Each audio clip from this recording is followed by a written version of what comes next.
Welcome you all today to the Provost Discovery themed lecture series and the keynote address for the Conversations on Morality, Politics, and Society program. My name is Michael Neblo in the Political Science Department, and I'm the director of the COMPAS program. I'll be moderating the panel discussion today after Jeffrey Sachs's lecture, but right now it is my great pleasure to be introducing David Manderscheid, who is the Vice Provost for Arts and Sciences and Executive Dean of the College of Arts and Sciences. And as some of my colleagues and I noted in a recent visit that Dean Manderscheid had to our department, we were delighted that he is often keen to emphasize he is also a professor in the Department of Mathematics. He had a distinguished career as a mathematician at the University of Iowa, where he began his also distinguished career in academic leadership, first as department chair, working his way up through various leadership positions to the Dean of the Arts and Sciences at the University of Nebraska, before coming here to Ohio State to take up the position of Executive Dean. So please join me in welcoming Dean David Manderscheid.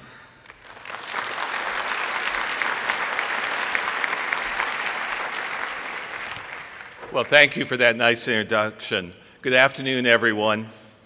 What a pleasure it is to be here at this exceptional event. I'm proud to be part of a university and a college that foster discussion and conversation on the large issues that face us as a country and the world today.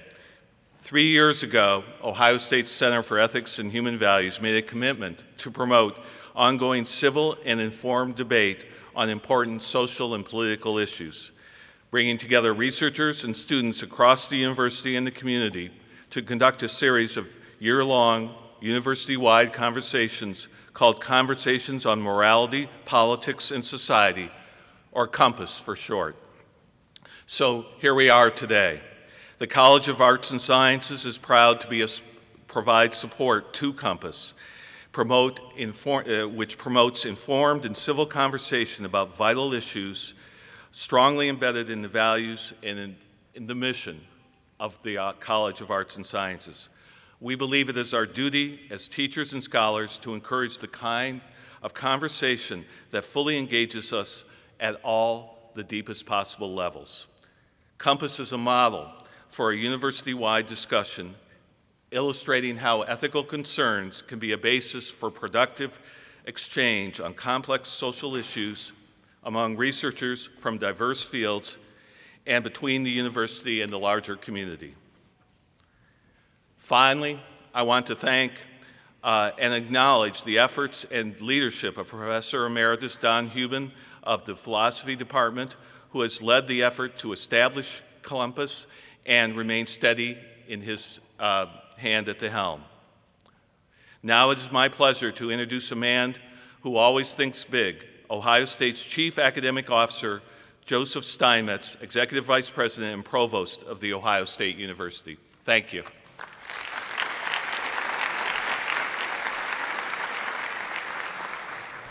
Thank you and good afternoon. I can think of no better choice to launch Ohio State's first Discovery-themed lecture in partnership with the Center for Ethics and Human Values in COMPAS than to have Dr. Jeffrey Sachs here with us today. He's a world-class scholar and leader. The Discovery-themed lecture will be given by experts in the areas of health and wellness, energy and the environment, and food production and food security. The broad vision takes them beyond the technical aspects of these grand challenges to include their ethical, their political, and their social dimensions. Professor Sachs' lecture, The Age of Sustainable Development, is also the keynote address for the Spring COMPAS Conference. His goals for global sustainable development require innovative public-private partnerships and fresh approaches that are relevant to the issues of this year's COMPAS theme of public-private. Jeffrey D. Sachs is director of the Earth Institute at Columbia University and professor of sustainable development and professor of health policy and management. He's a world-renowned professor of economics, a leader in sustainable development, a senior UN advisor, best-selling author, as well as syndicated columnist whose weekly newspaper columns appear in more than 100 countries. Professor Sachs is widely considered to be one of the world's leading experts on economic development and the fight against poverty. Twice, Dr. Sachs has been named among Time magazine's 100 most influential world leaders. The New York Times calls him probably the most important economist in the world. And a recent survey by The Economist magazine ranked Professor Sachs among the world's 3 most influential living economists of the past decade. His work to end poverty, to support economic growth, fight hunger and disease, and promote sustainable environmental practices has taken him to more than 125 countries with more than 90% of the world's population. He works closely with international organizations, including the African Union, the Asian Development Bank, the Inter-American Development Bank, the African Development Bank, the Islamic Development Bank, and the World Health Organization. For more than a quarter century, he has advised dozens of heads of state and government on economic strategy around the world. And since 1995, Professor Sachs has been deeply engaged in Africa's escape from poverty. He's worked in more than 24 African countries and has advised the African leadership at several African Union summits.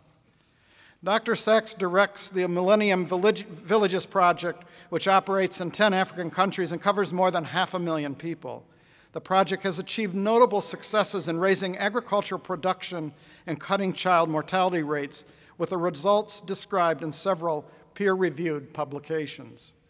As director of Columbia University's Earth Institute, Dr. Sachs leads a university-wide organization of more than 850 professionals from natural science and social science disciplines in support of sustainable development.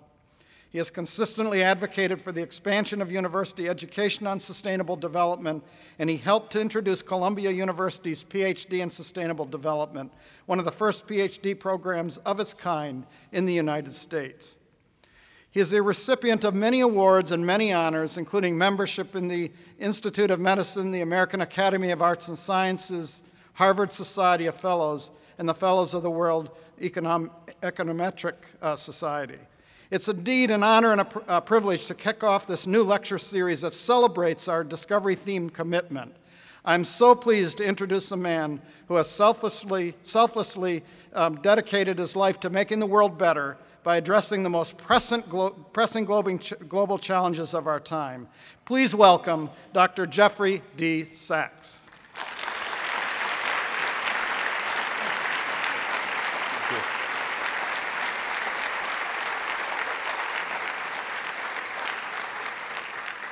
Mr. Provost, and ladies and gentlemen, thank you for this incredibly warm welcome and unique opportunity to be here to celebrate 2 major university initiatives. And I think they fit perfectly with the needs of the time, and also, I'm happy to say, with the thrust of my remarks today.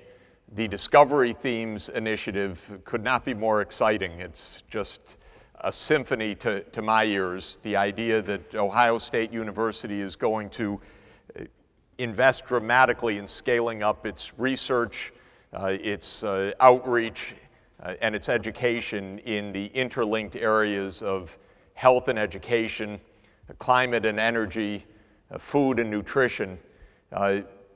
Indeed, without any prior discussion, you'll see those themes are absolutely central to what I'm going to be discussing today as our inevitable new age, our age of sustainable development. Also, the fact that this is joined today with the Compass, which is a conversation on morality, politics, and society, is the perfect combination, because the themes today can be discussed scientifically, they can be discussed from an engineering or technological point of view. They can be discussed from a policy standpoint of economics or political science or governance. But unless we also discuss them from the point of view of ethics and morality, we don't have a chance to actually succeed.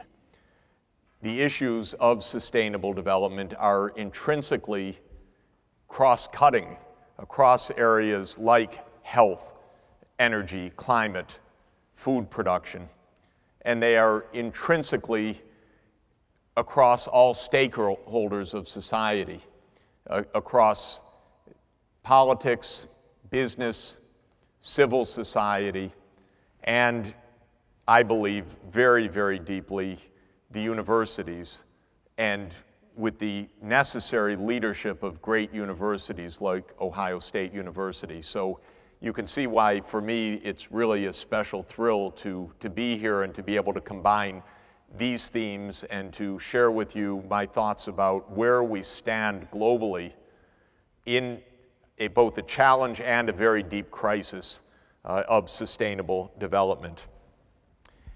This representation of our interconnected world is a good starting point. It is a map in which the white lines on the map are the aviation routes. The blue lines are the shipping lanes, and the green lights are the road networks in all parts of the world. And of course, what we know to be the case and what's confirmed by a map like this, but could be confirmed similarly by a map of submarine cables and fiber optics, or a map of the world banking system, or a map of the hour-to-hour Google searches, is that our generation uniquely is the generation of remarkable, unprecedented interdependence. The world is connected in a single network or series of networks, but fully connected, as a graph theorist would say. All parts of the world reach all other parts of the world now. This was not true even 10 or 20 years ago. It was possible to think about remote, isolated places. When we began working in some of the Millennium Villages that the Provost mentioned just a moment ago, those villages were without connection, without roads, without telephone connectivity, without power, and they felt really, in some way, like the ends of the world. And a mere 10 years later, mobile is ubiquitous. At least 3G, if not 4G internet coverage, wireless is already there or soon to be on the way. If there's no grid of electricity reaching these places, the decline of prices of PV solar cells now is enabling off-grid electricity to reach, and so forth. So the interconnectedness is absolutely extraordinary, unprecedented, and meaning that we are also tied in our fates as never before in a global network. And we know it when painful things happen.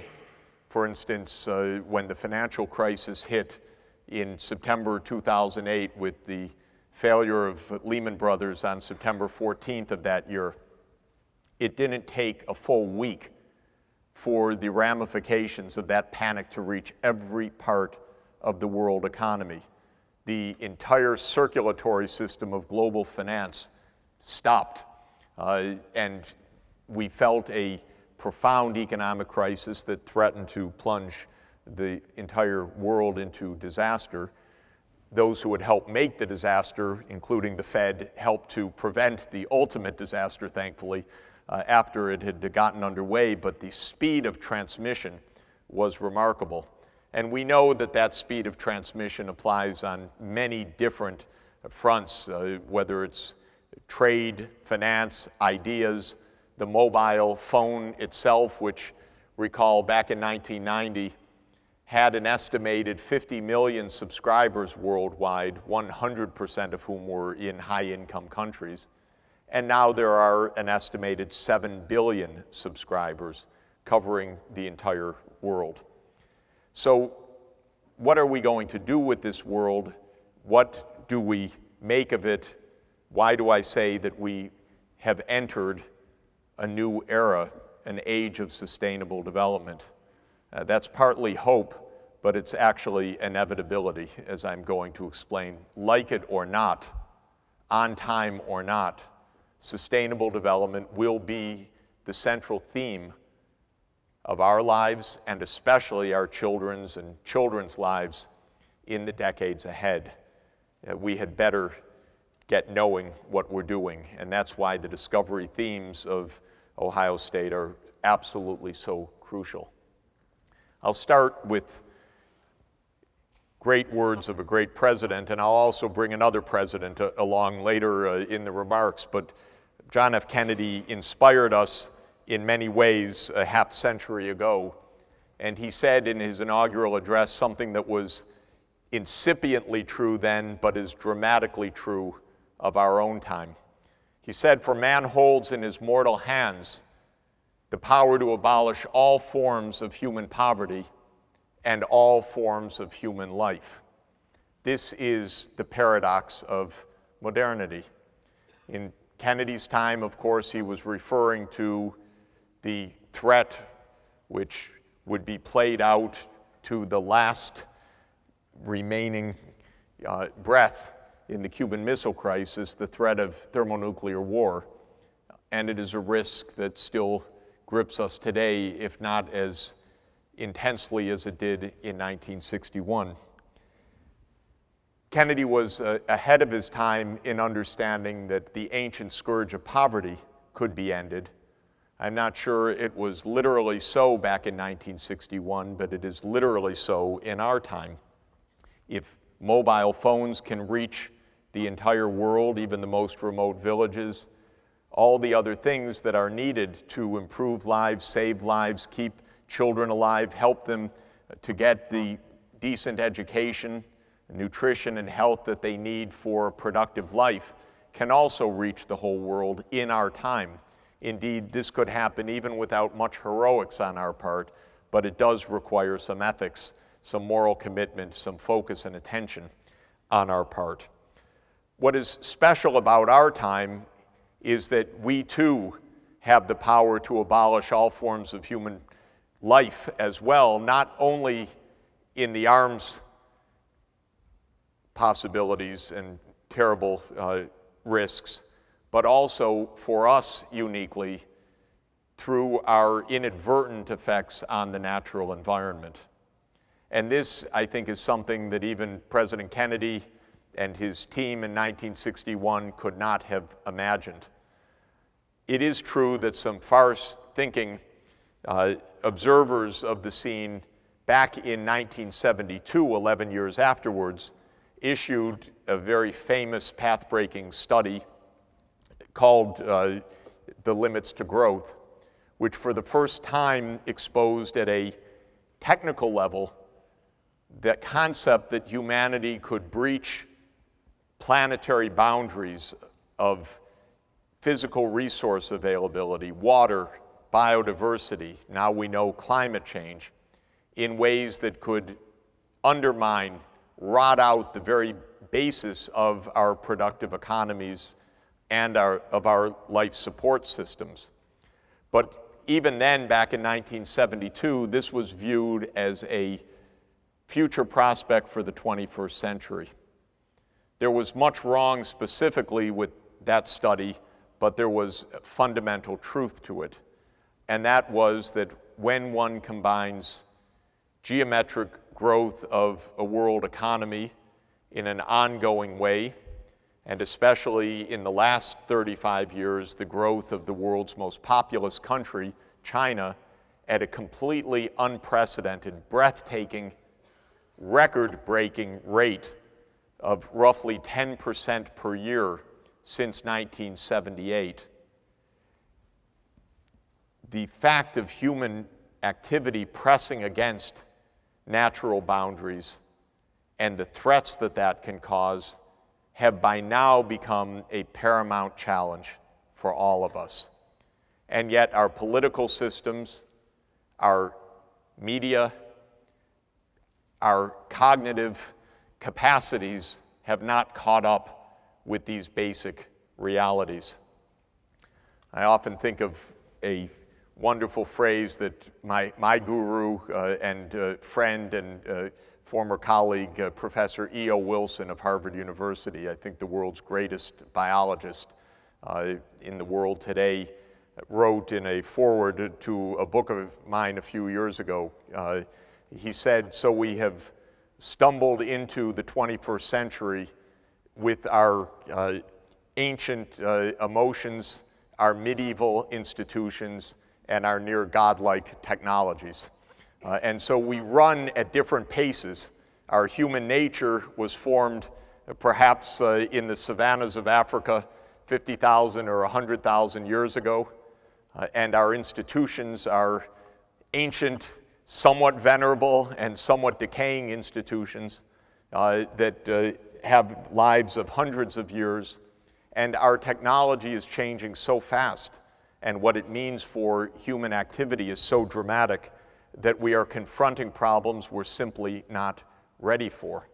And this is why understanding the scientific, the technical, the political, and the moral framework is so vital in order to bring these disparate time horizons and our very fragile societies and our fragile human capacities together. For us, the exemplar of modern life is illustrated here by this particular remarkable case of geometric growth. This is the graphical depiction of Moore's Law. Gordon Moore, of course, you'll recall, then CEO of Intel in 1965, looked back at the previous 8 years of the age of integrated circuits, which only had come to commercial reality around 1957-58. And Moore in 1965 noted that every 18 to 24 months, there had been a doubling of the number of transistors that could be put onto the wafer, that could be put onto the integrated circuit. And for Moore, this had meant a 5-fold improvement by 1965, or a 2 to the 5th increase of power of integrated circuits, a 32-fold increase. And Moore boldly projected that this could continue for another 10 years or so, that we would have another 5 doublings, roughly, another 32-fold increase, roughly to get a 1,000-time improvement over the period of 18 years or so. What is notable, the reality of our time that has reshaped the world economy and is now reshaping every sector of our economy, is that Moore's Law has continued to this day. We've had roughly 30 doublings by now of the transistor count. What started as a couple transistors on an integrated circuit, by 2012 on Intel's Xeon Phi processor, had reached 5 billion transistors. So we've had a scale of 1 billion times improvement in the capacity to process, store, and transmit data. And that is reshaping our societies, and it is a fundamental impulse for economic growth. It's both a massive hope and, if not directed properly, a massive reason for concern as well. The reason for hope is that this kind of gain of digital technology can penetrate every part of our society now. One famous case, even exceeding Moore's Law, is the remarkable advance in the capacity to sequence a human genome. Remember that NIH had billions of dollars invested in the Human Genome Project to sequence the first human genome. The cost per human genome was put at $100 million for a full 3 billion base pair human genome back in the year 2001. We are just at the point where it's expected that this coming year will reach $1,000 per genome, transforming medicine and transforming basic human physiology and pathophysiology as sciences with all of the potential improvements for health. This is a semi-logarithmic scale in this graph, so a straight downward line means geometric growth, and the white line is Moore's Law pace of change. And you can see that the reduction of cost of the genome is dramatically faster than even Moore's Law. But it's fundamentally based on Moore's Law. It's the ability to manage information massively that is going into the ability to sequence a genome at such low cost. We can see similar advances across our society. It's true that so far Moore's law has been applied to the highest priority of global society, and that is the ability to stream movies on our phone. So this has been the highest accomplishment of global culture.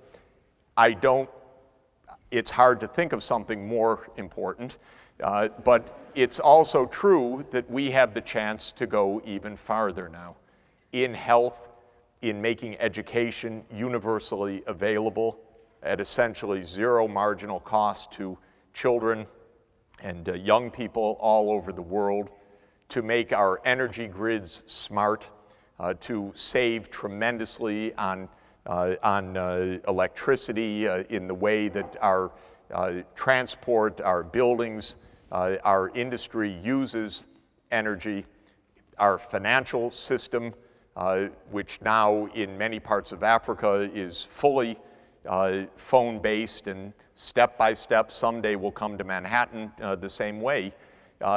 We have a capacity for deep and I believe very positive transformation. And we see that in nanotechnology, new material sciences, as well as the biological sciences, agronomy, human physiology, and so forth, there are big advances. This one called Swanson's law is not as dramatic as Moore's law. It's a lot slower. It is a kind of learning curve on producing photovoltaics. But the good news is that this clean form of energy, photovoltaic energy, first discovered in the photoelectric effect or explained, I should say, by Albert Einstein in 1905. By 1977, after NASA had deployed solar cells for the moon mission and for satellite technology, was becoming in its first moments of commercial application, and 1 watt of power on a PV solar cell at that point cost $77. Because of learning and advances of nanotechnology and information technology, by now we're down to 1/100th of that cost at about 70 cents per watt. And that's what makes it possible to have off-grid electricity at affordable prices for even the poorest people of the world. And there are lots of fascinating experiments, and we're proud to be carrying out some of them, on how to make microgrids in very remote, very poor places to bring electrification for the first time. In general, economic history for the last 200 years has been a series of waves of technological breakthroughs. It is really true, I think, to say that from 1776 onward, every generation has experienced breathtaking change within their lives in a way that no generation before 1776 ever did technologically. Through all of human history up to that time, technological change was very gradual and even from lifetime to lifetime essentially imperceptible. But in the last 230 or so years, what we call from the beginning of the Industrial Revolution till today, of course, the waves of technological change have been dramatic. Why do I mention 1776? Because, as you'll know, that was a very, very important year for 4 reasons. Most importantly, because James Watt introduced the steam engine that year, and that was the fundamental transformer of the world economy. Now, some of you will recall 1776 for a second important reason, a famous date in history, and of course, you'll recall that that's the date Adam Smith published The Wealth of Nations, starting my field, my career, modern economics. And for some of you said, that's not what I was thinking about at all. You were, of course, thinking about Gibbon publishing The Decline and Fall of the Roman Empire that year. And then it's true that Thomas Jefferson also put out a very fine document that year, which got our country started with the Declaration of Independence. So it really was a momentous year. But when an economist looks at that momentous year, or an engineer looks at that momentous year, they're actually most likely to start with James Watt and the steam engine, because that started several grand waves of technological change. We call these waves Kondratiev waves, after a great, brilliant Russian economist and historian named Nikolai Kondratiev, who, like so many, died at Stalin's hands, but wrote a remarkable tract in 1925 talking about the great waves of technology as being the main propellants of modern society. And those included the steam engine age, the age of rail, the age of electrification, the age of automobiles, the age of information and communications and computing technology. And a lot of the subtext of my theme is what next? Because if we continue with our current technologies, what next will be perilous given the implications for the world. But if we take what we can harvest of our knowledge and turn it in the right way, the next wave can be a tremendous breakthrough in quality of life and also in saving the planet. Now, when you take those waves of technology and look at the long history of the world economy, you find that this is yet another curve that looks remarkably steep, like a Moore's Law. This is an estimate by the leading macro historian of our time, the late Angus Maddison, who estimated total levels of world production from 1 AD to the present. It's a kind of heroic exercise, but not a crazy one, because for most of human history, 90% plus of humanity was on farms growing food. And so by knowing something about the likely yields that traditional farmers were getting, you can go back and estimate what the production levels might have been even in the distant past. And so he's reconstructed the economic panorama of the last 2 millennia. And what you see is that humanity went for a very, very long time without much happening in output per capita. And indeed, in one of my favorite essays in economics by John Maynard Keynes, the great British political economist, the greatest of the 20th century, Keynes said that if a peasant from Rome were somehow transported to England in 1750, he would feel quite at home in the rural areas. Just not much would have changed.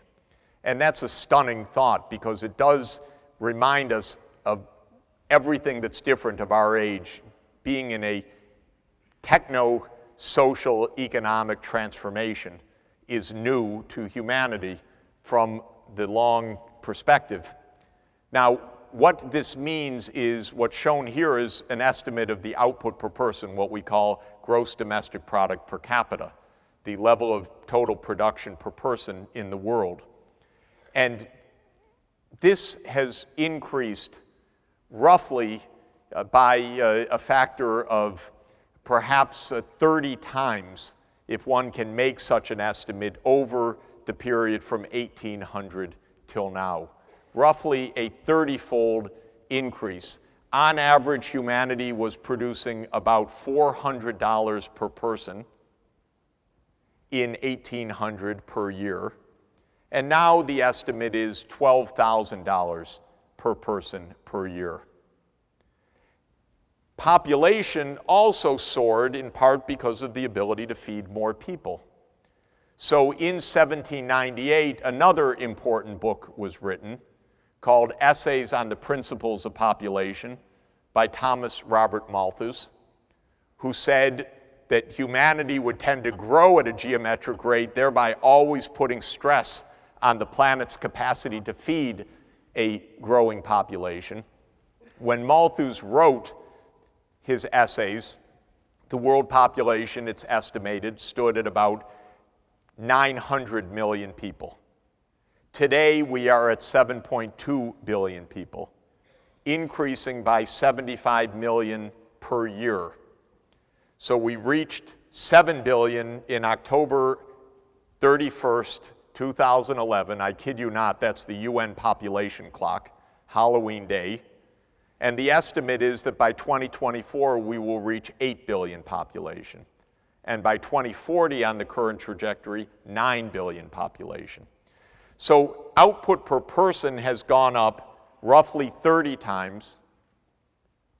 Population has gone up roughly 8 times.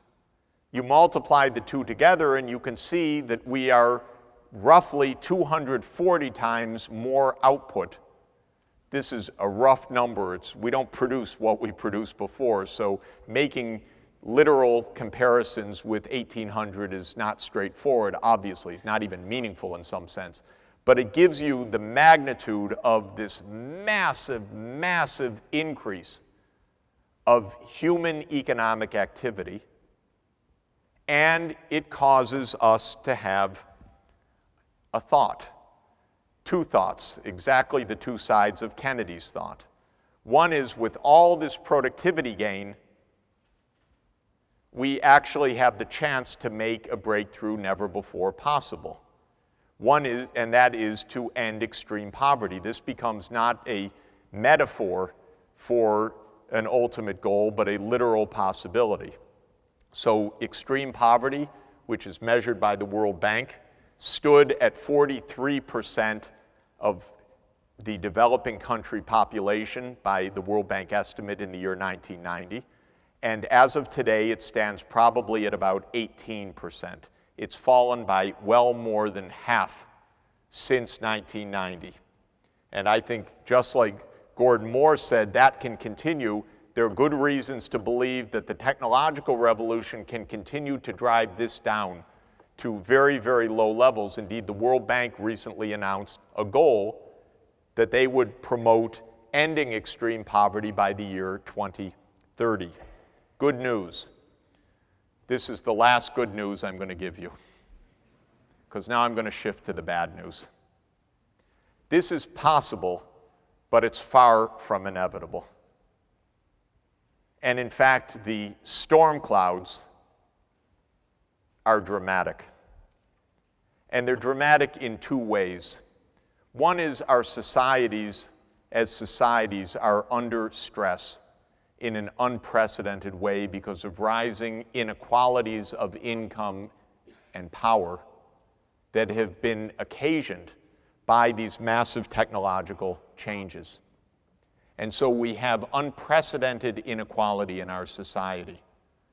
And our political system is deeply confused about this, or poorly functioning. Rather than leaning against this to make sure that the poor have their foothold in society, we have a crisis of politics where even our Supreme Court, as in its decision 2 days ago, can't tell the difference of democracy and money.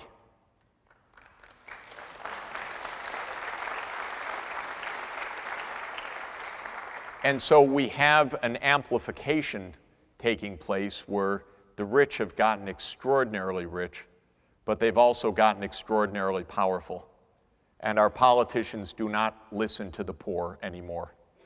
And this, by the way, is not, again, a metaphor. This is literal findings of a very important body of political science research in recent years, where when you look at political outcomes in case after case, they're driven by the attitudes of the top of the income distribution, and there's no evidence at all that the attitudes and preferences of anyone at the bottom plays any role whatsoever.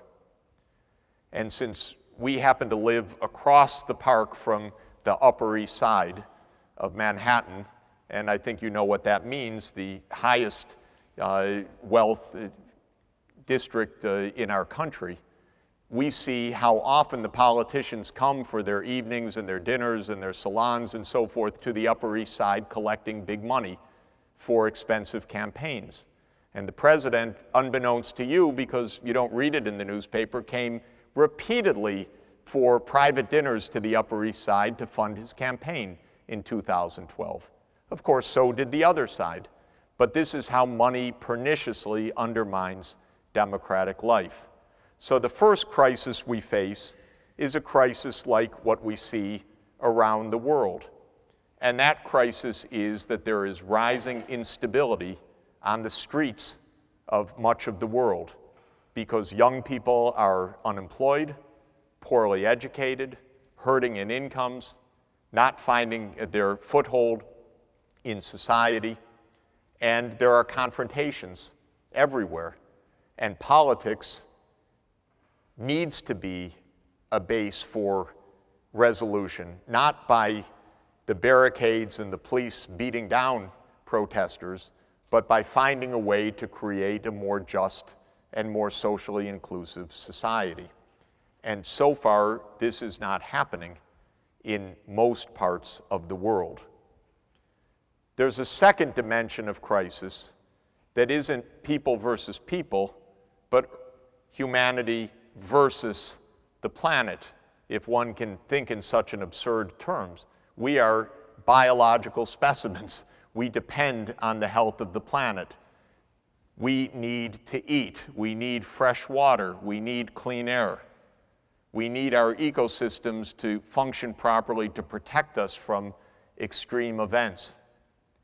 And yet we are mindlessly in the process of wrecking all of this now. Mindless in part because with geometric growth, this comes much faster than can be imagined. And so our institutions don't keep pace with the actual change. One of the metaphors of limits to growth was of a pond that is being covered by lily pads. And it's a good thought experiment just to share with you. It was told in 1972. It said that the lily pads double every day, and in the final day, the 30th day of the month, they completely cover the pond. And you're asked to think about what the pond looks like as this is progressing. And with geometric growth, everything creeps up at the end.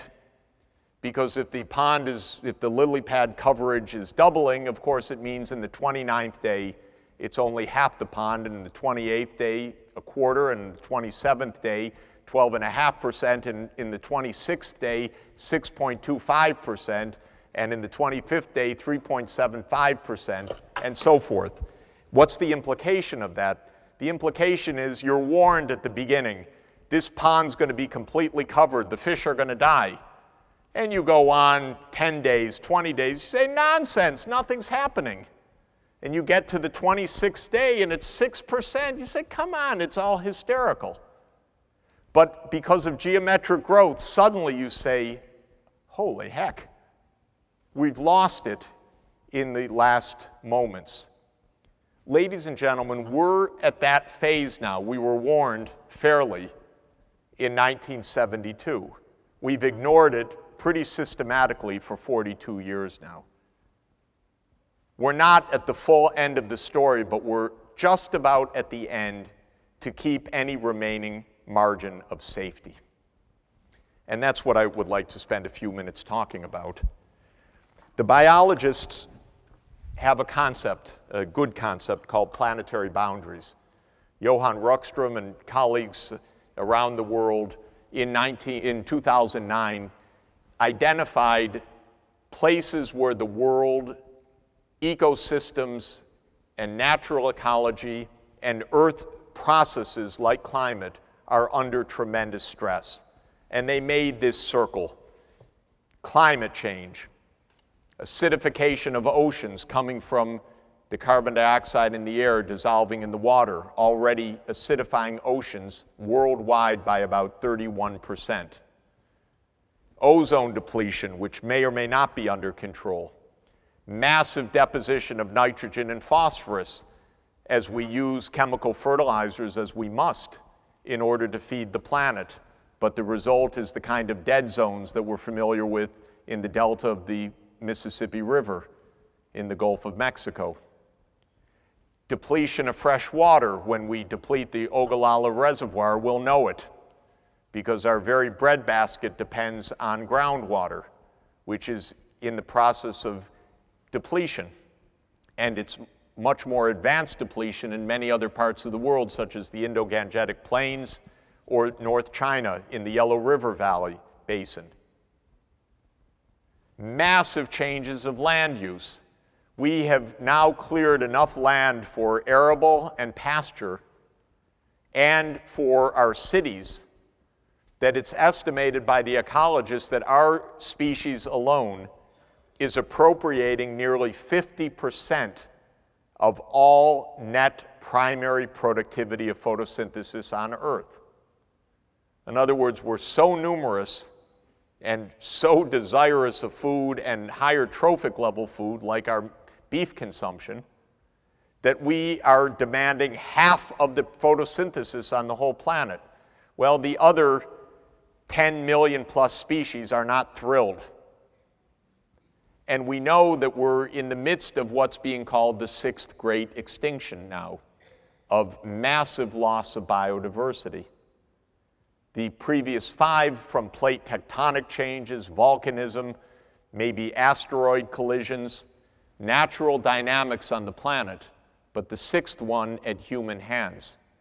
And going around the circle, the aerosol loadings of small particulates coming from diesel or coal burning or biomass burning, poisoning the air. And at the top of the circle at 11 o'clock, chemical pollution, toxics of all kinds, many of which we're probably not even aware of what they're doing. What's happened is we've become so big, so productive, so fast that we are now bursting these planetary boundaries. And the most dramatic of these is the greenhouse gas emissions. We are changing the climate. To get the most up-to-date scientific consensus on this, go online and read the first 2 working group reports of the Intergovernmental Panel on Climate Change, which came out in January and again last week. These are the summaries of the consensus of climate science. They're very important documents. They say we're at massive risk. The reason we're at massive risk is that we are breaking boundaries that Earth has not seen for millions of years. This is a graph that shows the fluctuating levels of CO2 over the previous 800,000 years on the planet. Scientists have ways by using isotopic measurements in ice cores and in other deposits, sedimentary deposits, to measure the atmospheric carbon dioxide concentrations throughout the Earth's paleo history before we have an instrument record by hundreds of thousands, indeed millions of years. And you see natural fluctuations of carbon dioxide going up and down between 150 and 300 parts per million. Those fluctuations are driven mainly by orbital change. Changes slightly in the angle of our spin, and changes in the way that our oval-shaped orbit around the sun is configured relative to the Earth in various seasons. And what happens with those orbital changes is that the oceans warm or cool, and when the oceans warm, like putting Coca-Cola on a stove, the carbon dioxide degasses from the oceans, goes into the atmosphere, and because carbon dioxide is a heat-trapping molecule, it amplifies. It's a positive feedback on the orbital cycle. And so we had natural fluctuations like this for 800,000 years until the last blink of an eye. And then suddenly, in the last 200 years, the arrow is straight up. We've now reached a level of carbon dioxide in the atmosphere that the Earth has not experienced for 3 million years. If you read the Wall Street Journal, I have 2 recommendations. One, the business section, terrific. The editorial page, it gets your blood going. A bunch of complete propagandistic, phony, anti-science hokum, and also wrong. And so it will tell you this isn't real and so forth. This is real. And if there's anyone, and I doubt there is, but if there's anyone here who doesn't believe the climate science, please understand that the first paper on climate science wasn't 20 or 30 years ago, it was 1824 by Joseph Fourier, who explained the basic heat balance calculations.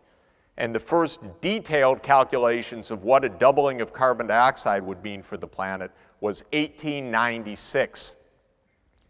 Svante Arrhenius, the Nobel laureate of Sweden in chemistry, and he nailed it because he knew what the spectral absorption of carbon dioxide was of infrared radiation, and he was able to say that if we double CO2 in the atmosphere, we're going to have a 3 to 5 degree doubling of 3 to 5 degrees centigrade doubling of temperatures. And now with all the sophisticated models, it's proven him basically correct. This is not hoax or mysterious. The fine points are uncertain for a lot of reasons, but the deep risk is undoubted, and the basic climate science is undoubted. And the calamities that we're experiencing are also before our eyes. It takes a willful and indeed money propaganda-driven blindness to not see what's happening. We've had the most powerful storms. This is NYPD floating down 10th Street with Superstorm Sandy in 2012. We have massive derangements of air quality. This is coal-choked Beijing in January, and I was there last week, and it was pretty much the same smog, not quite as intense. Incidentally, this is Paris last week because of a thermal inversion trapping all of the exhaust of the automobiles. Paris authorities had to stop automobile driving and go to even odd license plates and then call for stopping driving because the intensity of the pollutants was so bad. This is, I was in Sao Paulo a couple of weeks ago, just before China. The water reservoirs in Sao Paulo are about 15% of normal level because of an extremely intense drought. The kind of drought that is being experienced with greater frequency around the world. And they don't want to say anything right now because the World Cup's coming up. So it's just not convenient. No rationing, no alarm, and so forth. Who knows what's going to happen as the water disappears for an urban agglomeration of 20 million people. Massive drought and forest fires in Sumatra this year in Indonesia. This, by the way, is a child off Qingdao, which is Shandong province in China, swimming in an algal bloom. The amount of fertilizer that Chinese farmers are putting on the land is massive and excessive, by the way, massively excessive also. They get high crop yields, but much of it runs off or volatilizes. Huge fluxes of nitrogen into the oceans and unprecedented algal blooms. And by the way, I have decided this is a picture of very bad parenting also. So do not try this at home or off your coast. It's not a good idea. And extreme storms. When we were in Sichuan last year, we weren't here, but nearby was, again, raging floods and rivers, partly because of the denudation of the upper Yangtze, but also because of more extreme weather. Typhoon Haiyan is estimated to be the most powerful landfalling tropical cyclone in human history, and of course caused devastation in Southeast Asia. And I want to remind you that even what looks like not ecological shocks, but political or ideological battles have often underpinning them ecological disasters. Syria went through nearly 10 years of extreme droughts in the 2000s. This caused a lot of population movements internally. It was one of the decisive triggers for the upsurge of violence that started in Syria in 2011. Of course, then geopolitics quickly took over, huge arms influxes into the country, and mass disaster, and results like this with now more than 130,000 people dead in Syria. But as a social scientist, I can tell you that the underpinnings of physical upheaval are playing a greater and greater role in global instability. So we face all of this at our absolute profound peril. We've got a basic choice. Will we abolish all forms of poverty, or will we threaten human life and the life of the rest of the species? We have a real choice. It's not a blind choice. We have technologies that are truly breakthrough in potential in energy systems that are low carbon, in transport systems that are tremendous breakthroughs, in zero emission buildings that come from much more sophisticated heating, cooling, and ventilation. We can make dramatic advances in health and education, service delivery, and all the rest. But we might also simply just follow the course that we're on. Short-sighted, divisive, and ultimately undermining our very social and ecological life support systems. Well, this was recognized, at least obliquely, by the UN member states in June 2012. They met at the 20th anniversary of the Rio Earth Summit. You'll recall that at the Earth Summit in 1992, a grand occasion, 3 major ecological treaties were set. And to show you what a different time it was, an American president went, signed all 3 treaties. Not just that, a Republican American president named George Bush, actually. Unimaginable in our current politics. President Obama wouldn't even go to the 20th anniversary. He didn't want to have the UN anywhere close to his re-election campaign. So these 3 treaties were signed on climate change, on biodiversity, on fighting desertification. George Herbert Walker Bush Sr. signed all 3. Congress ratified 2 of them. Newt Gingrich, one of our more miserable species in Washington, convinced his colleagues that saving biodiversity threatened private property, which ought to take priority, so that it would be dangerous to sign the Convention on Biological Diversity. The United States never became a ratifying power of that treaty. The fact of the matter is, by 2012, 20 years later, not one of these treaties has been implemented.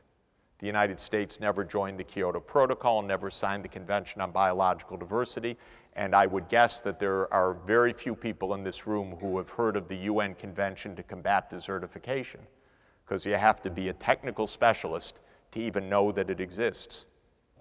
So there was no political will to follow through.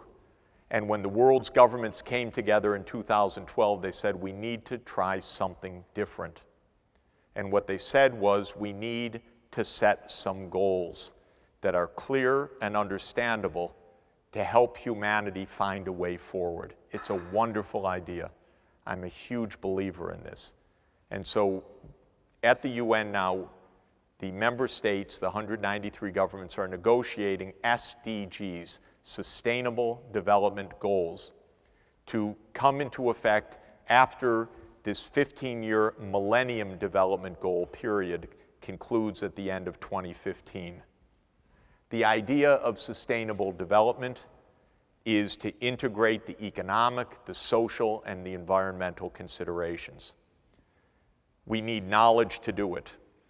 I'm very honored and thrilled that Secretary General Ban Ki-moon asked me to help create a knowledge network worldwide of expertise on how to face the challenges of a resilient food supply, of sustainable cities, of low-carbon energy, of exactly what the discovery themes of Ohio State University are all about. And I hope and plan and am very much keen that today marks a great partnership of Ohio State University and the UN Sustainable Development Solutions Network to really put an emphasis on this kind of practical problem solving. We need it. Governments, even if they have the will, don't have the expertise to do it. The expertise requires deep systems knowledge, scientific knowledge, technological expertise of the kind found in great universities like OSU. The SDSN, we call it, the Sustainable Development Solutions Network, has recommended a series of SDGs for the world's governments. We said there should be 10 maximum because we figured Moses gets precedence on this. If you could get the big 10 on 2 tablets, probably the SDGs should fit on 2 tablets as well, maximum. And so we've tried to keep the number down so that people can remember them. And they go from ending extreme poverty, promoting sustainable growth, meaning within planetary boundaries, education for all, social inclusion, health for all, sustainable agriculture, sustainable cities, sustainable energy, which means low carbon energy, sustainable biodiversity, and the good governance to achieve those. I believe that goals matter, and I cite again John F. Kennedy, who in pursuing the goal of peace in 1963 said something quite remarkable, which I really treasure and take to heart. He said, by defining our goal more clearly, by making it seem more manageable and less remote, we help all people to see it, to draw hope from it, and to move irresistibly toward it. So setting goals is motivational. Setting goals helps to find a way forward. Setting goals can tell us the direction of our common efforts. And we're trying to elaborate in this complicated world where there is no global leader, where there are so many multiplicities of forces in the private sector, the public sector, civil society, academia, and so forth. How can we cooperate? There is no grand organizing principle except potentially common goals. And so we talk about the idea of setting goals, identifying the pathways to success, sometimes called backcasting, because you know where you want to be, and then you look, how am I going to get from here to where we're supposed to be? R&D road mapping, prototyping with demonstration projects, scaling up with public-private partnerships, and greatly accelerated education of public awareness and technical training to accomplish all of this. One case that we're looking very deeply at, because I think it's perhaps the most urgent of all, is how to decarbonize our energy systems. How to move from high CO2 emissions per unit of energy to very low CO2 emissions in order to stay within the 2 degrees centigrade maximum limit that we've agreed to, but absolutely will not achieve on our current trajectory. We're on a 4 or 5 degrees centigrade increase right now. Reckless, hopelessly dangerous. And we have to turn the curve on emissions dramatically. And of course, this means low carbon energy. It means clean buildings. It means electric vehicles or biofuel vehicles of various sorts that have zero net emissions out of the tailpipe. It means new industrial structuring and much smarter cities. And new institutions for achieving the scale-up, including a new financing model, because right now Wall Street finances to the millisecond. It doesn't finance to the 30-year horizon. And we need to take an investment model which is going to get us to the long-term investment we need. We've almost closed down our public investment, ladies and gentlemen, in this country. We're shrinking dramatically the investment budget at the federal level, all in the name of keeping taxes low and all the rest. And we are not right now on a path of investing the way we need to invest to save ourselves and a world for our children. It is not easy.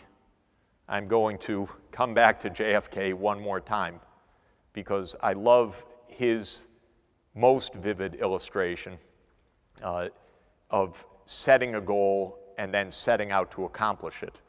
And I did get a great excitement, as Professor David Goss could testify, when we drove by the John Glenn Public Policy Institute, because any kid my age loves John Glenn for life, completely, in everything he's done. But I remember listening that day when he took his orbital flight.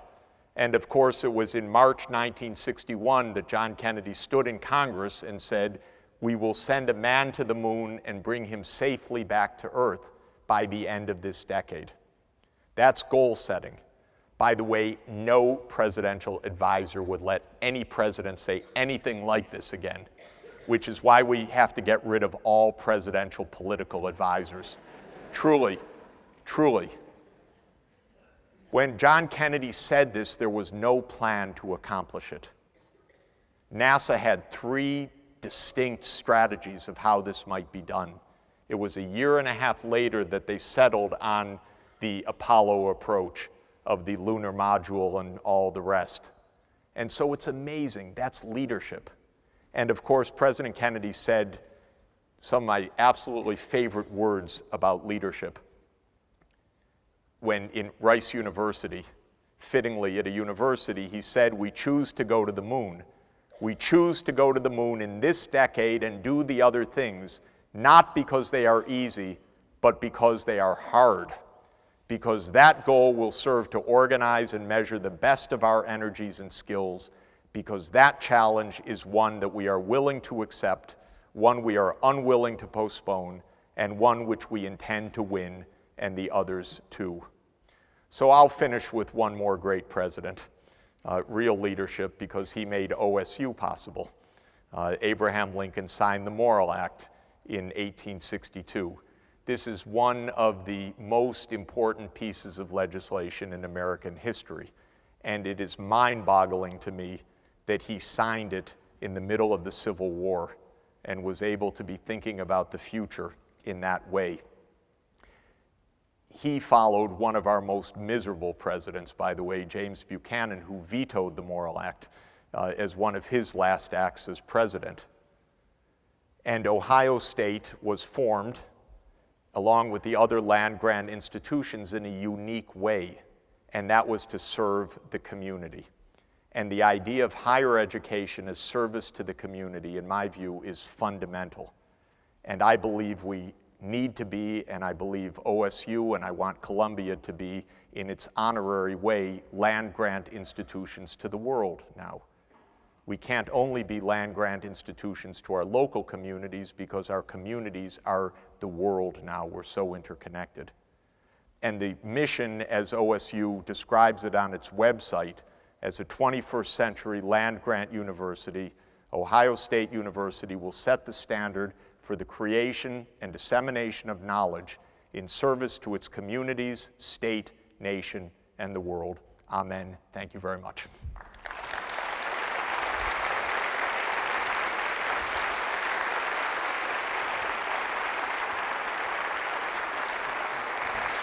That was brilliant. Thank you. Brilliant. Thank you.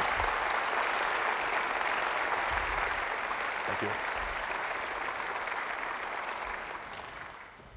Well, I hope you all enjoyed that as much as I did. Thanks very much. We're going to be moving on to the panel discussion to follow Professor Sachs's talk. We have up there, you can see text questions and email questions. There's going to be an opportunity to take questions from the audience. You can use smartphones or tablets if you have that. I have this tablet here not because I'm anxious to check my email during an event such as this, but rather to be able to get the questions from the audience, and we're going to give a little time for that to build up. Before that, I'm delighted to introduce 2 of my colleagues from the Agricultural, Environmental, and Developmental Economics Department. Elena Irwin and Ian Sheldon will be serving as our panel guests. Welcome. I hope you'll join me in welcoming them. Thanks.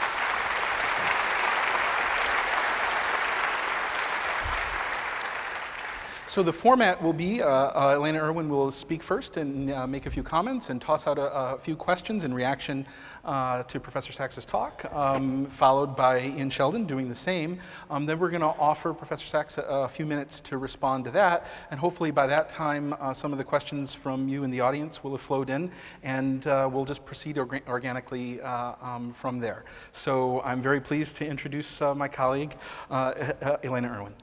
Thank you. Thank you. Thank you so much for this honor. Can everyone hear me? I have to dip down the microphones a bit.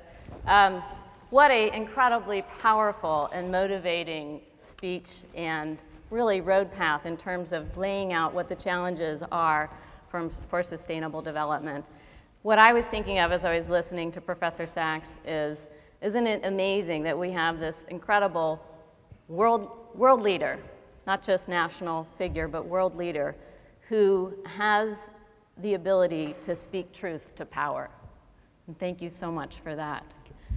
I want to just make a few comments. I think that the idea of goal setting is tremendously important, and wouldn't it be amazing if we could get all the countries that are part of the UN to agree on these goals, these really ambitious goals that have been laid out for us. And let me be optimistic about this and say that we do agree on these goals, and as we make then the next steps towards orientating ourselves towards these goals and moving towards them, what do we need to think about? Well, I think what we need to think about is what are the trade-offs and what are the synergies that are possible with these goals? And let me just give some examples. I think with ending extreme poverty has to go hand in hand with investing in educational outcomes for youth in poor countries. There's no doubt about that synergistic relationship. But yet, if economics teaches us anything, it's that we do have limited resources and limited time, limited knowledge. And scarcity implies trade-offs. And so as we think about charting this sustainable development path, I'm particularly interested in those synergies, but also those trade-offs. And I think we can't avoid, as Professor Sachs so convincingly showed us, the trade-off between economic growth and the environment. Just one short example is that, yes, China is the leading producer of emissions in terms of production, but they're producing many of those products for the US and other highly developed countries. And so if you measure emissions not in terms of production, but in terms of consumption, the US far outleads everyone else in that endeavor. And so as we go about thinking about these trade-offs, because those kinds of emissions and impacts impact us not just today, but also into the future. So when I'm thinking about trade-offs, I'm thinking about trade-offs today and within our countries, but also between today and tomorrow. How do we make these trade-offs? And in particular, how much should we invest in these strategies for tomorrow versus how much are we consuming today? And clearly there's an imbalance that we have to correct there. Secondly, I want to say I think it's right to be extremely optimistic about technology and the ability of technology, particularly to provide additional sustainable technology advancements. But really this question has to do with what's the rate at which we will innovate relative to the rate of our environmental impacts. And as Professor Sachs said, the research on planetary boundaries has shown us that we've already exceeded some of those boundaries in climate change, in biodiversity, and nitrogen. And as we think about how we write ourselves on this course, absolutely we have to think about steadying population growth, as Professor Sachs has emphasized, but we also need to think about what our obligation is in terms of coming at this from highly developed countries. And I think wrestle with the difficult question of sustainable consumption for wealthy countries. And is it enough just to put our hope in the development of sustainable technologies, versus to what extent do we also need to curb the resource consumption and environmental impacts of the most developed countries? We clearly need to do both. And as part of that strategy, I think we can't ignore the possibilities and the potential for bottom-up strategies. And of course, markets are decentralized mechanisms and they offer the potential for bottom-up strategies. We definitely need top-down strategies in terms of investments in sustainable technology and in infrastructure, particularly in poor countries. But we need a combination of solutions. Not one solution is going to do it. And so as we think about this, I would like to pose the question, to what extent can we make markets work for us? And of course, the problem is that so many of these things that Professor Sachs pointed out is they are outside of markets. Ecosystems, ecosystem services, which are the benefits from nature that humans depend upon, these are largely things that are outside markets. And so in essence, their price is zero. And we act as if their price is zero. So what can we do to make markets work for us? And there are many solutions potentially to this, as many environmental economists would advocate for.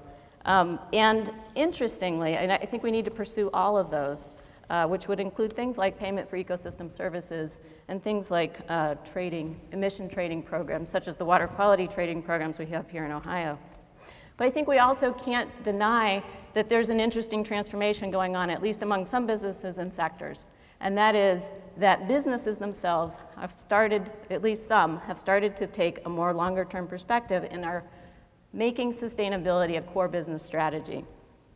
Interestingly, some businesses are now assigning themselves internal carbon prices as a way of managing their carbon impacts.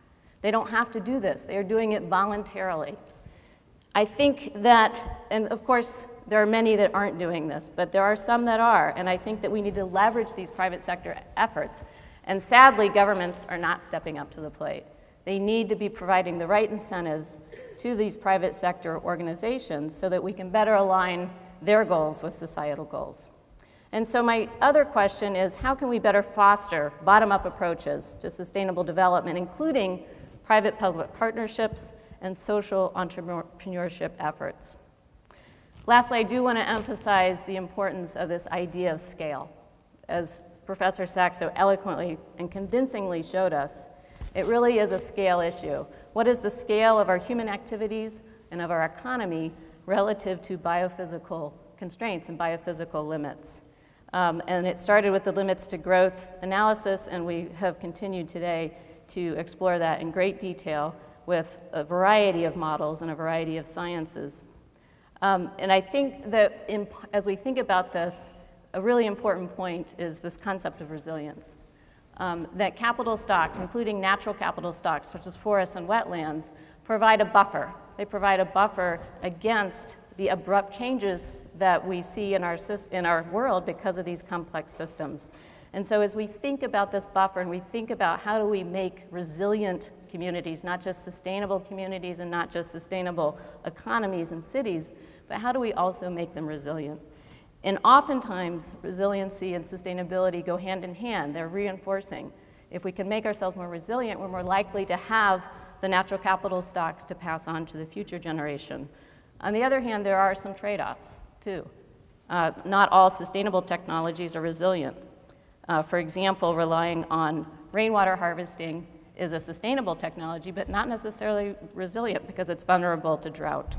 So my final question is, how do we build both sustainable and resilient systems? Sustainable and resilient societies, cities, economies, and how do we manage these trade-offs that sometimes come with sustainability and resilience? Thank you. Excellent.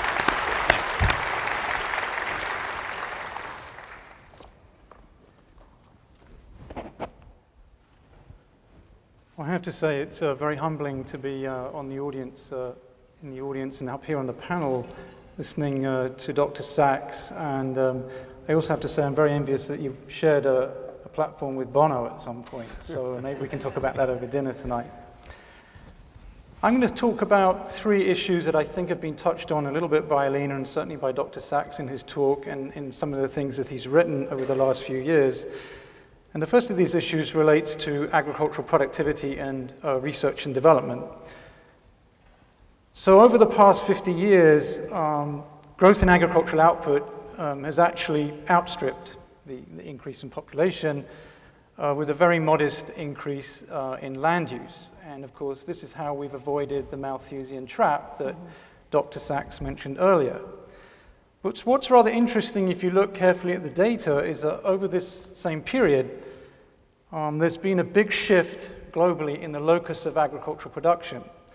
So if you go back to the early 1960s, the high-income countries, including the US, accounted for about 40% of the world's global agricultural output. And if you add in the Eastern Europe and the former Soviet Union, that would be about another 14%. What's interesting, if you look at the data now, the high-income countries account for about 25%, and Asia and the Pacific countries in particular are now accounting for 45%.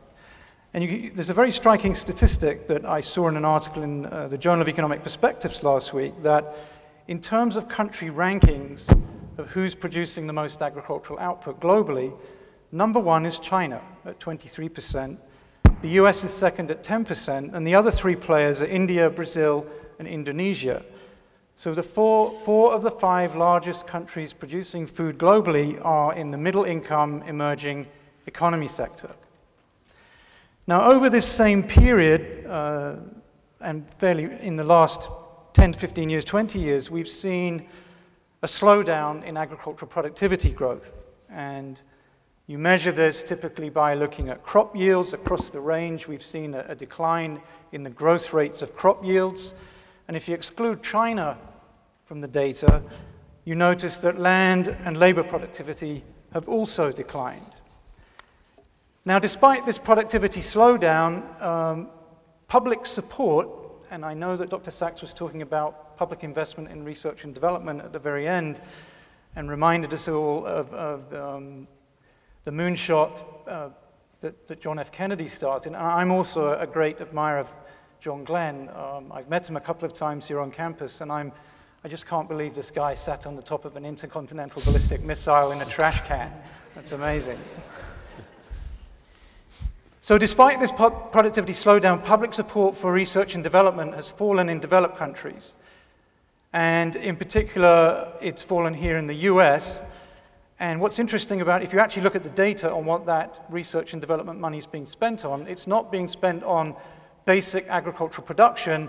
The majority of it, the largest share, is actually being directed to off-farm issues, such as health and nutrition, food safety, biofuels, and the environment. Now, these are all laudable things to be spending public money on in terms of resolving market failures and providing public goods.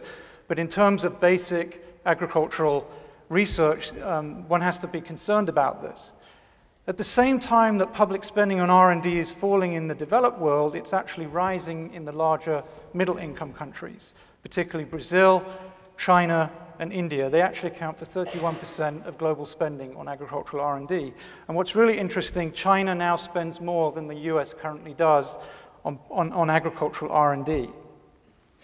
So the point I'm trying to make here is that middle-income countries are increasingly determining the path of poverty and hunger and vulnerability to food price volatility and shocks, such as we observed in the last 4 or 5 years globally.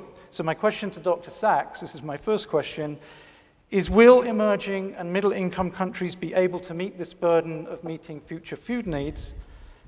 Is there a role for the private sector? And I'll just throw this one in because the audience may be interested in this. Is biotechnology the answer? Because I know in your book,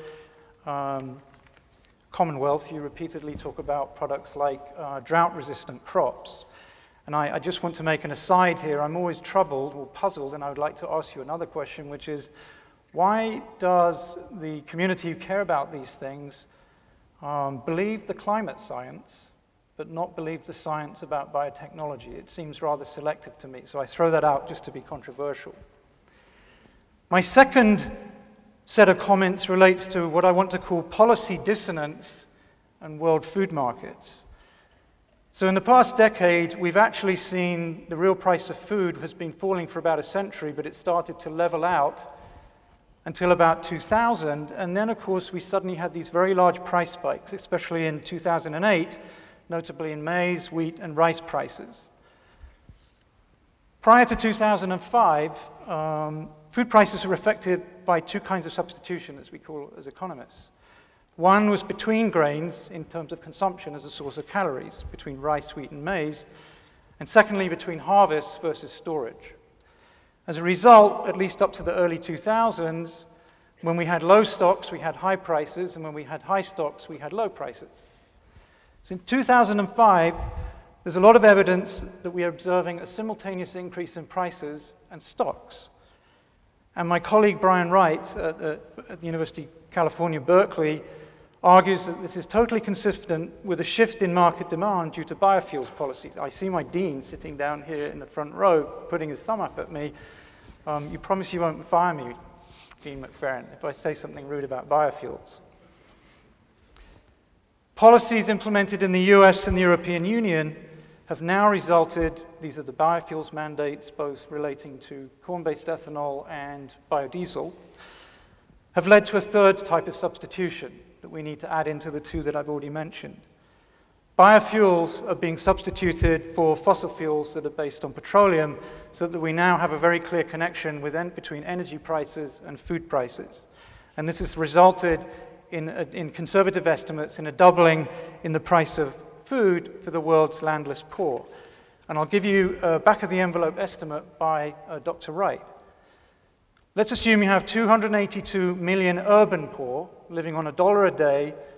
This group has lost $5 billion due to price rises up till 2012 from levels in prices before 2004, before the biofuels expansion.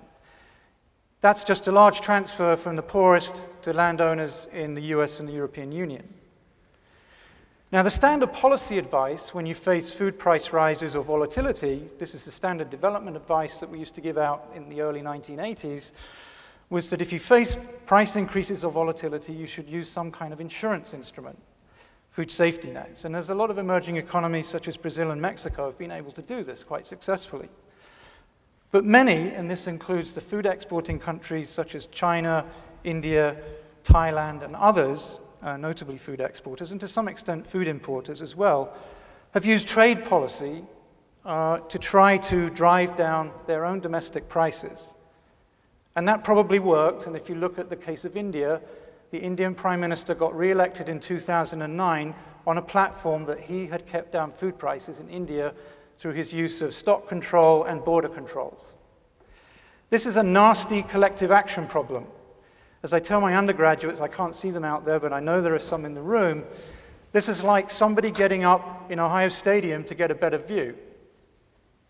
What does everybody else do? They get up, stand up to get a better view in Ohio Stadium, and we're all worse off as a result. Nobody has a better view. In other words, poor countries responding to developed country biofuels policy simply made the matter worse, and nobody wants to be the first person to sit down.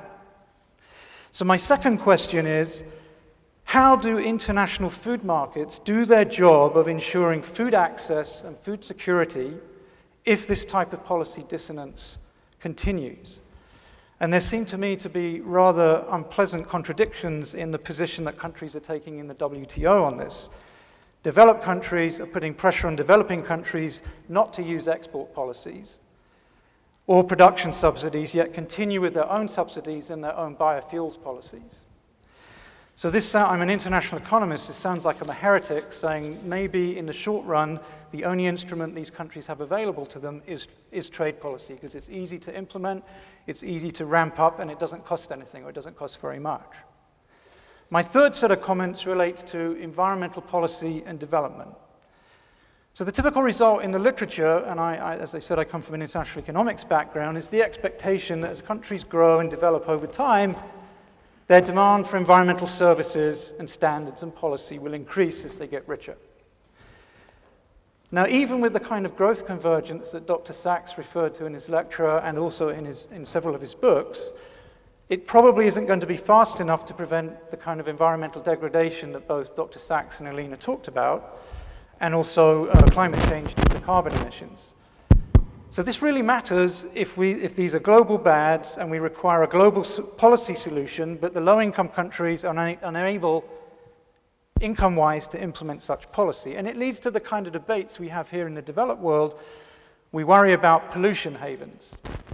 We worry that there's going to be a race to the bottom in developed countries. We worry about regulatory chill. The rich countries won't implement tough climate policy because they're scared that you're going to get carbon leakage and competitiveness effects. So the question I wanted to talk about and think about was, is there anything in the way the WTO has evolved, the World Trade Organization, and the way it has treated developing countries, is there anything in that that might be a model for thinking about multilateral progress on climate policy? The WTO, the GATT, my students are probably tired of hearing me talking about this. Many developing countries were given special and differential treatment. They didn't have to cut their tariffs. Now, economists like Kyle Bagwell and Bob Steger, who've written extensively on this, said, no, this was all wrong. The developing countries should have cut their tariffs in exchange for the developed countries cutting their tariffs. But if you read Bob Steger's work carefully, he said this is probably only countries like Brazil that would truly benefit from this.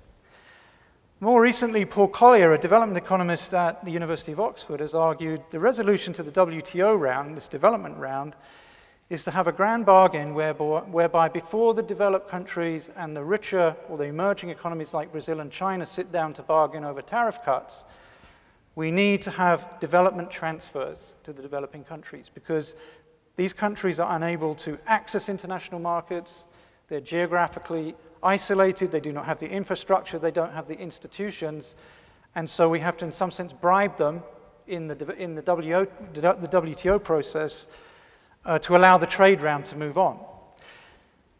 Is this a model for a plurilateral climate treaty? So here I would argue that there have to be different commitments to climate policy based upon level of development. And I would argue that the poorest countries need to get transfers to help in the form of subsidies to help them innovate in terms of environmentally friendly technology, et cetera, in order to meet global environmental goals. So my third question is, how do we achieve global environmental policy for, say, climate change, where sustainable development is an issue, but poor countries aren't rich enough yet to implement that policy? Thank you.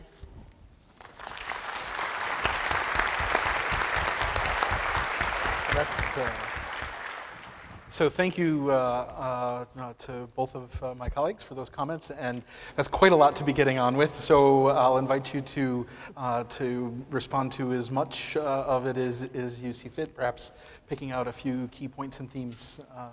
Great. Thanks a lot. And then I think we'll sit and have a discussion, but since these are so focused, powerful questions, I'll stand so that some blood comes here to come up with something intelligent to say. Both Professor Irwin and Professor Sheldon are emphasizing the very deep practicalities of, okay, fine, that's good, what do we do? Who's going to agree on this? How's it going to work?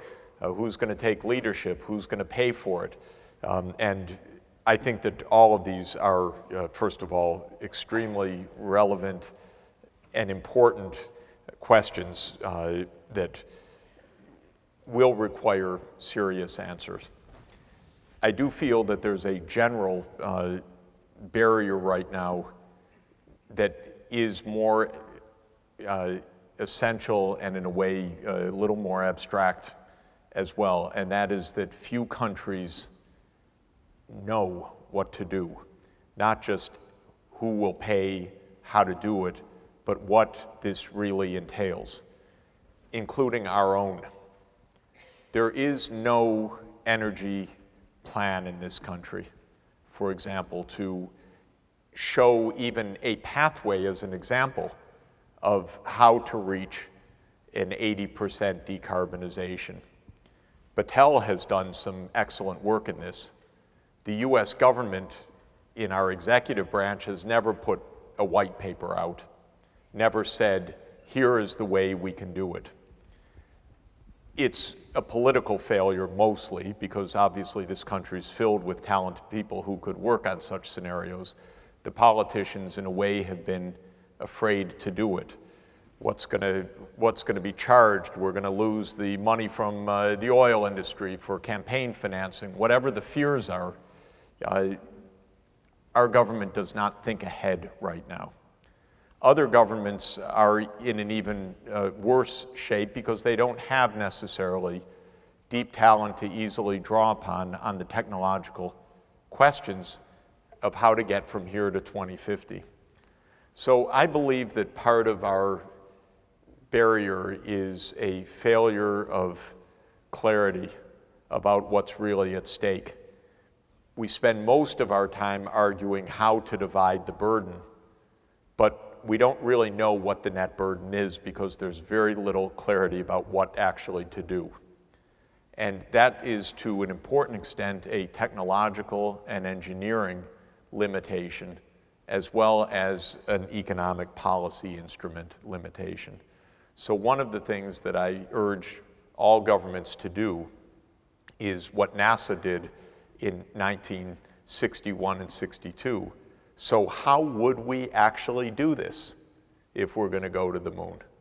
Before we ask who's going to pay for it, what the budgeting is, whether it's public sector, private sector, whether NASA, how the technical issues of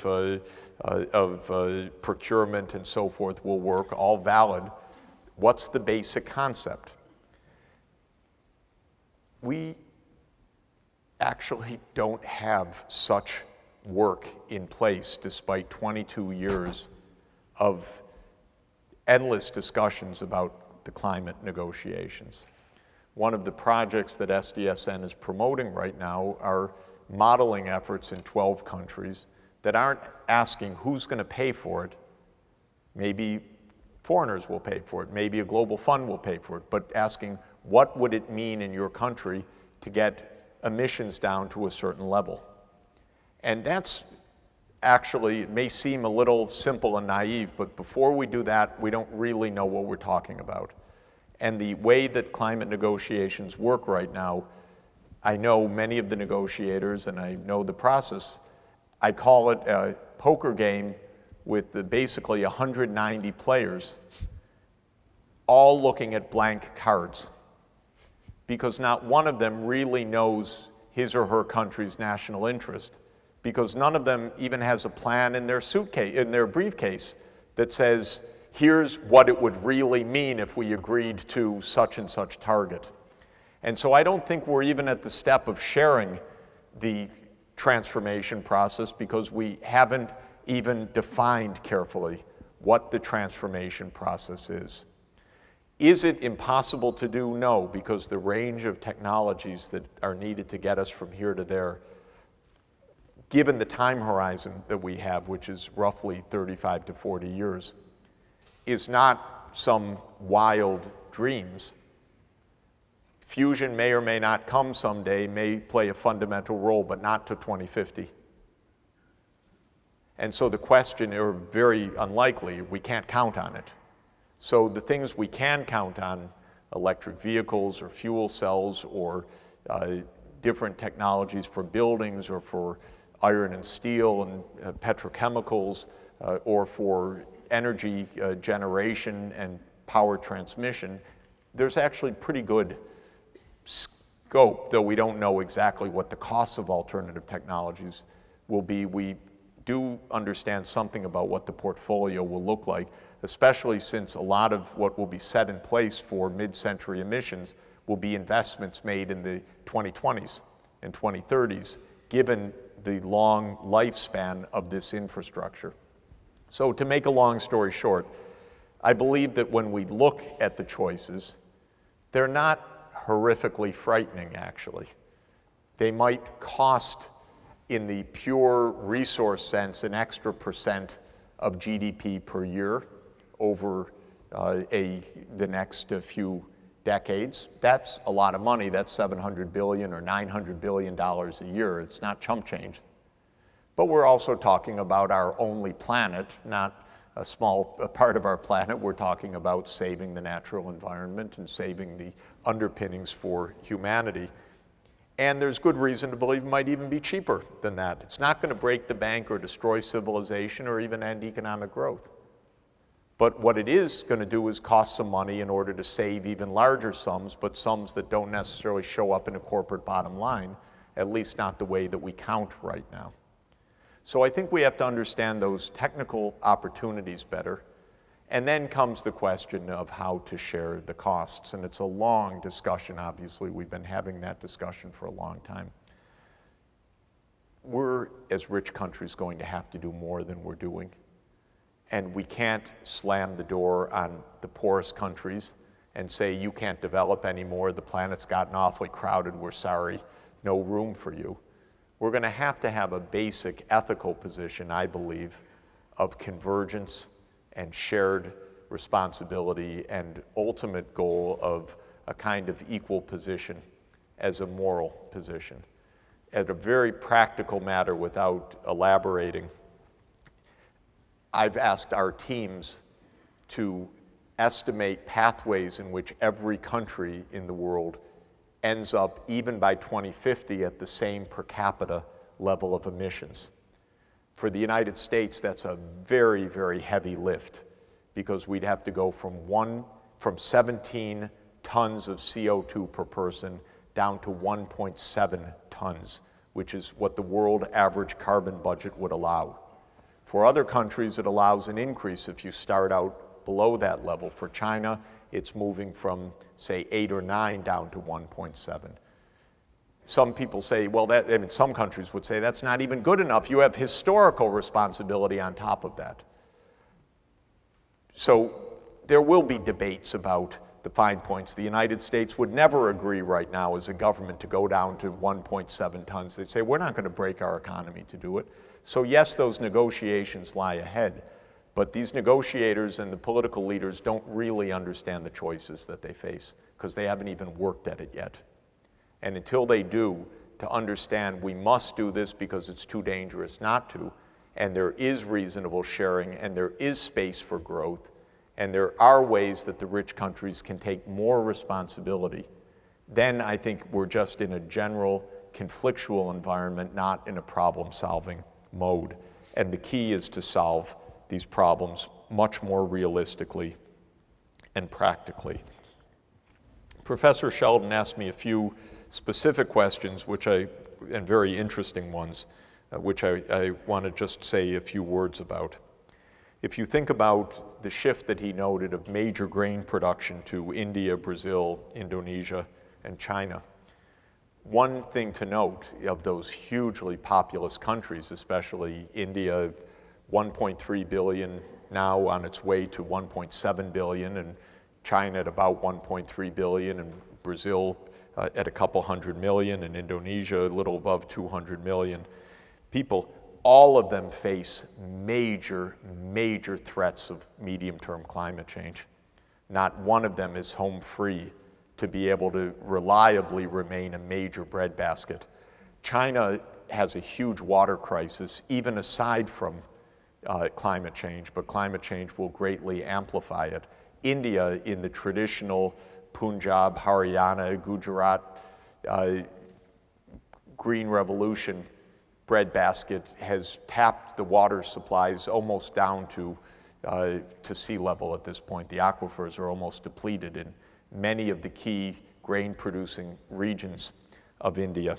Brazil, I mentioned the extreme droughts and the potential for very significant drying, including of the Amazon rainforest itself, because of the intensification of convective forces with climate change. So my main worry is that none of them is robust and resilient to even medium-term change. I'm not talking about end of century, I'm talking about 20 years. And all of them are subject to huge potential dislocations that are world changers. If China has, as it has had, major internal crop disruptions, that's a world significant event in soaring food prices. And we could easily see those kinds of shocks coming. I have a prediction, which is the next big El Nino we have is going to be a political blowout worldwide, because big El Ninos are correlated world tropical dislocation events, tropical and subtropical, and I think we'll see big, big dislocations politically and geopolitically. We haven't had a big El Nino since 1998, but I think the next one could be an extremely intense and crisis-producing occasion for the world. So I'm worried about those countries very much. In terms of classes of technologies like biotech, we cannot afford at this moment to throw out any class of technologies, and certainly not advanced biology, including genetic modification techniques, which come now in a variety of ways. And those can lead to massive improvements of crop productivity, of trait varieties like saline tolerance or drought tolerance or submergence tolerance or nutritional fortification, so we can get major improvements of exactly the kind that poor countries need. Why are people afraid of this? I think clearly for two major reasons. One, it's playing pretty fundamentally with life, and that's frightening. And nobody trusts anybody now, and that's for good reason, because people aren't so trustworthy and the companies aren't so trustworthy. So that's one part of it. And second, there's a very bad experience with intellectual property that carries over from the health sector to agriculture, which is the fear that poor farmers are going to end up being in hock to major multinational companies who own their seed supplies. This is deeply worrying, and it's a real worry. And we need special intellectual property regimes to protect the poor and to protect public health.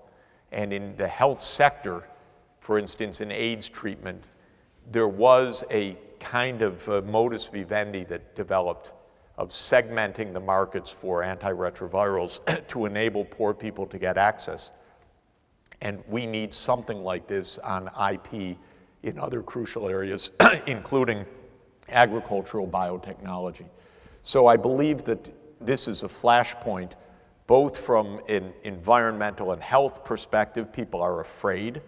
They don't trust the companies. We need a regulatory environment and so forth, and I very much believe we do. We need local scientists in every using country to be deeply trained so that this isn't something coming from the outside on trust, but is something developed and propelled locally.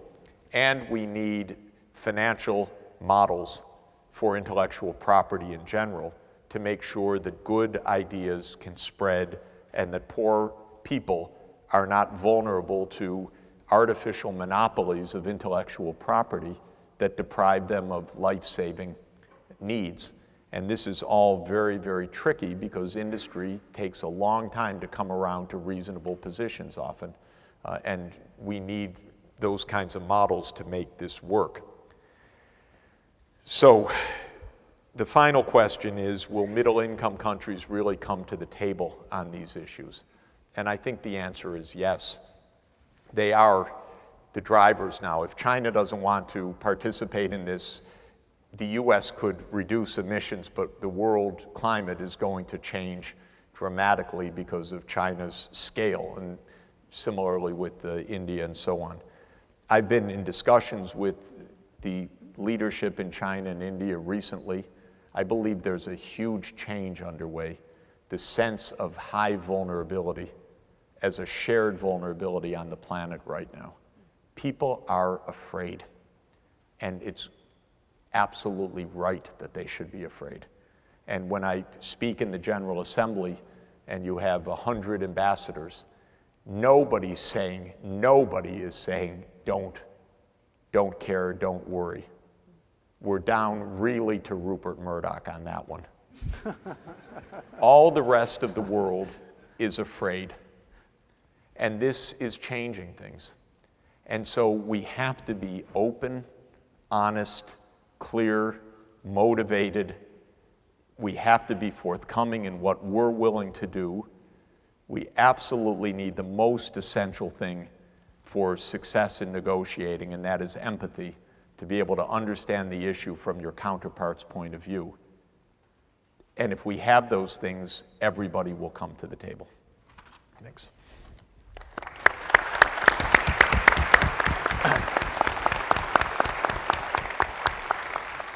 Great, thank you so much. Well, we have some time for some questions from the audience. I'm going to start with a couple that are relatively, I think, short and quick, and then I'm going to try to aggregate some of them up as well, rather than reading them literally off. So the first one, it seems very straightforward, is where do you think nuclear power fits into the world's energy future?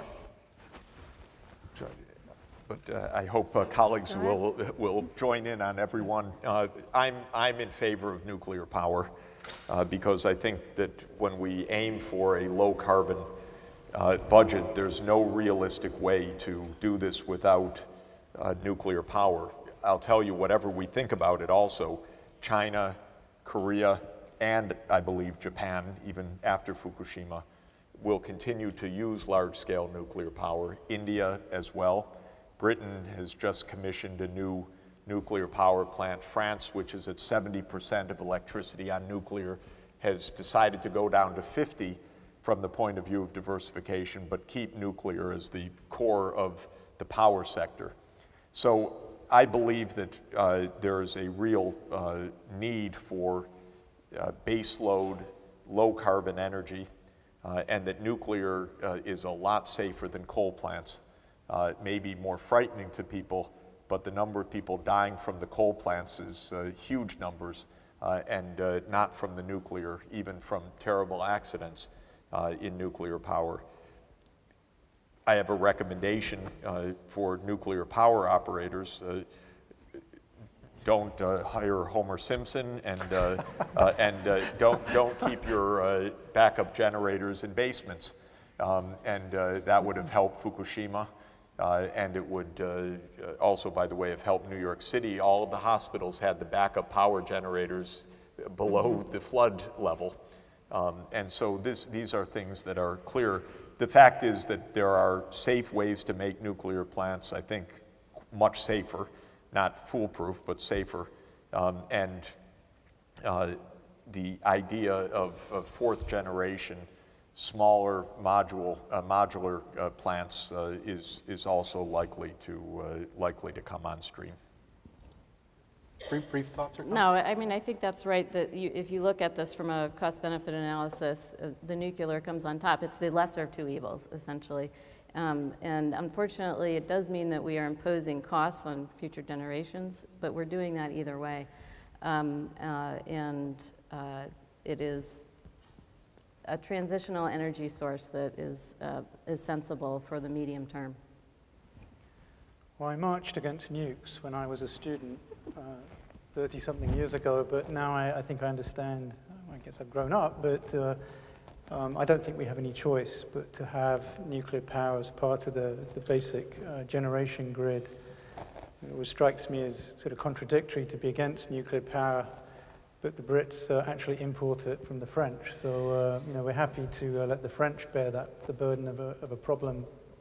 So yeah, I agree with Jeff and Elena. So actually riffing off of you had mentioned you marched against nukes and you've had a change of heart on that. I'm going to ask what I alluded to as sort of a larger question. We have maybe 6 or 7 questions about the politics and political impediments. Some of them, I think, very, very sympathetic, some of them coming from a contrary point of view. And one of the things that we've tried to do in the COMPASS program is prompt not just civil and informed discussion, but a discussion that makes an extra effort, in a sense, to understand the opposition here. And by that, I don't mean the facts of climate change. We're going to set that aside. Stipulating the facts of climate change, there are yet many people who would take fairly sharply divergent views about what to do next from your position. And let's just stipulate that they love their children and their grandchildren, and that the world would be bad for the rich if humanity was wiped out as well, right? Presumably, that's an easy enough thing to stipulate. So then, in a sense, the question is, what keeps you up at night? Where do you think there might be wiggle room in your argument? Why do people who disagree with you sharply on policy positions do so, given what I'll frankly admit I found an overwhelming sort of case? Yet there seem to be reasonable people out there, not hardcore climate deniers, who yet have fairly sharply divergent policy ideas, even if, as you say, everybody agrees something has to be done. I think the general, let's say, honest opposition to doing something or doing much right now is based on 2 ideas. One is the harms aren't so big, and we're very good at adjusting to things. So don't panic. Things come around, and spending so much on this is a distraction. sometimes they say it's a distraction from fighting poverty and so forth, but the people that say this almost never are interested in fighting poverty. So I don't find that part very credible. The second thing that is said is that what we have on offer right now is just not very good as an alternative. So what we should really do is spend the next 10 or 15 years investing in research and development rather than creating low carbon systems. Here, I think there's a modicum of truth in a certain sense. What's important for us is the cumulative emissions over a period of decades, not really the emissions in 2015 or 2020 or 2025. And so if you did less for a while in preparation for doing something absolutely dramatic later on, that is logical because it's the accumulation that counts. It's not where emissions are as of 2020. This is quite different from sulfur oxides coming out of a smokestack where it's the current pollution that's the problem. This is a cumulative pollutant. The CO2 stays up there for centuries, actually, even for millennia, some of it. And so you care about the long haul. And so a relative skeptic like Bjorn Lomborg has said, don't do much now, but do invest more in R&D. And an interesting observation was made by one of my part-time colleagues, Larry Burns, who was executive vice president of General Motors for new product development for a while. When President Obama said that there's a goal to have 1 million electric vehicles on the road by 2015, he said, no, that's not the right thing. Even if you want the whole planet to have electric vehicles by 2030, you don't care at the number in 2015, you care about the generations of technology cycles. And so what we really want are smaller numbers, but pushing through major innovations at a faster rate. It's a similar kind of idea. So the glimmer of truth is we should not do things on the basis of a 5 or 10 year strategy. We should do things on the basis of a 40 to 80 year strategy. We should have a scenario that takes us out to mid-century and even ideas that take us out to the end of the century. And we should understand, but by the way, it's just an Excel spreadsheet. It's nothing more than that, but that is far more than Washington does. What it means to go down at a certain rate in order to look at the cumulative effect. And so one can argue a bit on the margins. Now, if you spend time with the arithmetic, which is what I do, really the arithmetic, you're trying to make the spreadsheet work. We're at the edge of being able to meet the 2 degrees centigrade goal. We're just at the edge. If we lose time now, if we continue to build coal-fired power plants globally, in China, anywhere, we're not going to make it. So we have to actually start changing behavior, according to my calculations and others that I've seen, if we're going to stay within this 2 degrees centigrade limit. So how does one feel about that? One of my colleagues, who's one of our world's greatest climate scientists, James Hansen, who was for 30 years NASA's lead climate scientist, and he's a brilliant man and he's a very bold and very brave man. He says 2 degrees centigrade, absurd. Anything past 1 degree is going to put us in a deep uncertainty beyond which we've ever seen, and we're already entering reckless zone. And to just settle at 2 degrees, he says, is already too far. Then, and I believe him, by the way, he's brilliant, and he scares the shit out of you, if you'll excuse me. I have to put it that way to give you the technical language, because listening to Jim Hansen for an hour changes your life. It tells you this is no joke. And so others say, 2 degrees. I mean, I read Exxon put out something this week, which to its credit said climate science is real, carbon dioxide's real, we have to limit it. And then, to its discredit, it said, you know, it's hard, it's going to take time, no quantification, no numbers. Renewable energy is going to be small still by 2040. All of that's irresponsible. I'm sure that company has lots of people who do Excel spreadsheets, and they should do this carbon budget. And then to argue, well, 2 degrees, yeah, we're going to miss it anyway, we should go to 2.5. I want to see them in a room with Jim Hansen, basically. That's what I want to see. And my experience tells me I'm going to go with Jim on this one, that to enter such profound uncertainty, we shouldn't do it. That's great. Well, we're very close to being out of time, but I can't resist. That's the point I'm making. Asking